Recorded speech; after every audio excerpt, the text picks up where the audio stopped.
ferme, Pierre. Bonjour Fanny Agostini.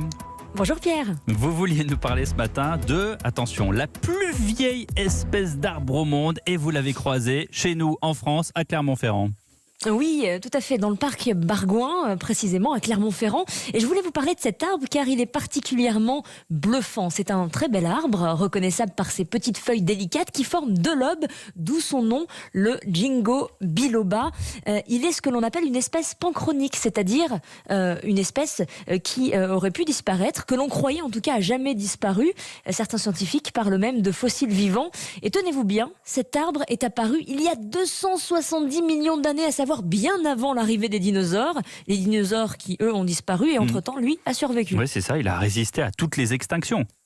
Absolument toutes. C'est un survivor. Il a tenu le coup à toutes les variations climatiques que la planète a connues, les glaciations, les déglaciations, même pas peur. Idem. Le 6 juin 1945, lorsque la bombe atomique est tombée sur Hiroshima, la seule forme de vie qui a pu repousser juste derrière le printemps qui a suivi, eh bien, c'est ce petit Ginkgo biloba à moins d'1 kilomètre de l'épicentre.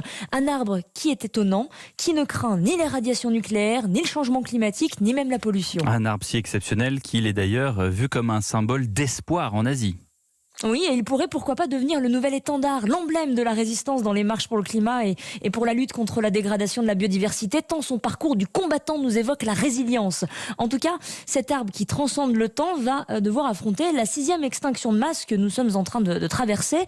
Et dans le pire des scénarios, c'est-à-dire dans un monde où l'humanité aura disparu, eh bien on peut fermer les yeux et s'imaginer une planète du futur qui aura à coup sûr quelques êtres vivants quand même. Elle sera peuplée de bactéries, de méduses, de champignons.